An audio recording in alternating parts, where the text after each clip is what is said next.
भाला फेंक gold medal जीतकर अपने देश और प्रदेश का नाम रोशन किया है। वहीं अब हरियाणा की बेटियां नीरज चोपड़ा को अपना रोल मॉडल मानकर करनाल के कर्ण स्टेडियम में जैवलिन थ्रो की तैयारी कर रही हैं। ऐसे में गोल्ड जीतकर नीरज चोपड़ा ने खिलाड़ियों को नई दिशा दे दी है।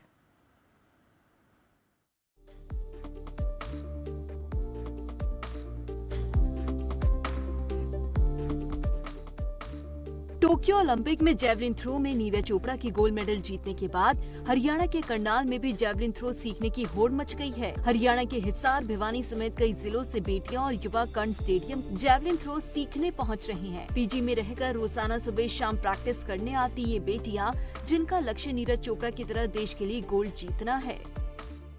मैं 7 अगस्त को नीरज चोपड़ा का ओलंपिक का मेडल है वो देखकर इंस्पायर हुआ हूँ। जब वो मेडल लेके आए थे तो मेरे में भी इंटरेस्ट बना था खेलने के लिए, और मैं इधर कर्ण स्टेडियम में आया था 20 अगस्त को। इधर मैंने आकर पूछा था कि सर इधर मेरे को जैवलिन की तैयारी करनी है, तो नीरज चोपड़ा को देखकर गेम खेलने के लिए इंटरेस्ट बनाया। तो क्या कहेंगे, घर वालों का किस तरह का सपोर्ट है आपको? घर वालों का फुल सपोर्ट है।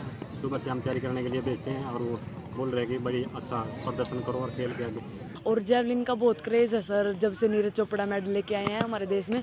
और मैं भी चाहती हूँ कि मैं सुबह शाम प्रैक्टिस करूँ और मैं भी अपने देश के लिए, अपने गांव का नाम रोशन करूँ, मेडल लेके आऊँ। मेरा यहाँ तक आने में मेरे मम्मी पापा का बहुत सपोर्ट रहा है। मेरे अंकल है जो भी, वो भी मुझे बहुत सपोर्ट करते हैं।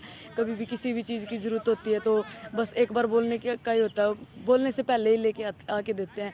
और मैं चाहती हूँ कि जैसे और कई माँ बाप होते हैं जो बच्चों को मतलब बाहर नहीं भेजते हैं, खास करके बेटियों को बहुत इस चीज़ के लिए रोका टोका जाता है। और गांव में तो कुछ गांव वैसे तो अभी मतलब लड़कियों को भेज ही देते हैं बाहर, बाकी लेकिन कुछ गांव ऐसे भी हैं जहाँ पे अभी भी ये चीज़ है भी नहीं, लड़की घर रहेगी ऐसे करेगी नहीं, बाकी ऐसे कुछ बात नहीं है सर। लड़कियाँ आज बहुत आगे जा चुकी हैं। मैं यही कहना चाहती हूँ उन माँ बाप को भी कि अभी अपनी लड़कियों को बाहर भेजें और देखें कि आज देश कितना आगे चल रहा है। क्यों जब से नीरज चोपड़ा मेडल लेके आए हैं मैं भी जैवलिन की प्रैक्टिस करने लगी हूँ। मैं भी चाहती हूँ कि मैं भी अपने देश के लिए मेडल लाऊं।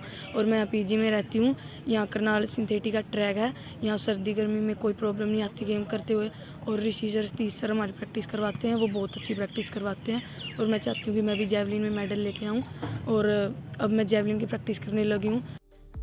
सीएम सिटी करनाल में भी लड़कों के साथ साथ बेटियों में भी जैवलिन थ्रो की तरफ का आकर्षण तेजी से बढ़ रहा है। कॉलेज ही नहीं बल्कि स्कूल की बेटियां भी जैवलिन थ्रो में नीरज चोपड़ा की तरह नाम कमाना चाहती हैं। इस बीच कर्ण स्टेडियम में कोच सतीश कुमार ने बताया कि करनाल में नेशनल लेवल की सभी सुविधाएं हैं।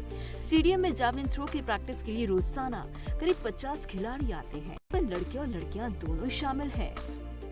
जैवलिन के बारे में जब से नीरज चोपड़ा का ओलंपिक में मेडल आया है, वो इंडिया के नहीं पूरे वर्ल्ड के स्टार बन चुके हैं। उसको देखते हुए पूरे इंडिया में क्रेज़ है आज जैवलिन थ्रोअर बनने का, नीरज की तरह परफॉर्म करने का। कर्ण स्टेडियम करनाल में एथलेटिक्स के हर इवेंट सिखाया जाता है, करवाया जाता है, लेकिन उसके बावजूद भी बच्चों में ज़्यादा क्रेज़ जैवलिन थ्रो का है।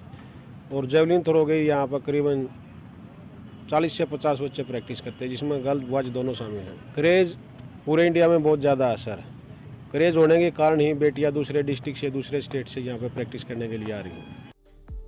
एक तरफ जहां हरियाणा के खिलाड़ी देश का नाम रोशन करने के लिए खेलों में बढ़ चढ़ कर हिस्सा ले रहे हैं, तो वहीं दूसरी तरफ हरियाणा सरकार भी खिलाड़ियों का मनोबल बढ़ाने के लिए उन्हें बेहतर मौके और पुरस्कार दे रही है। ऐसे में युवाओं के लिए प्रेरणा बने नीरज चोपड़ा से सीख लेते हुए प्रदेश के बेटे और बेटियां आगे बढ़ रही हैं और उम्मीद की जा रही है कि और भी प्रतिभाएं निखर कर सामने आएंगी और प्रदेश के साथ साथ देश का नाम भी रोशन करेंगी।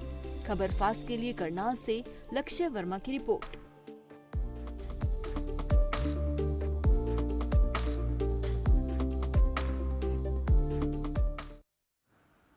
बुलेटिन में फिलहाल बस इतना ही। दीजिए इजाजत, नमस्कार।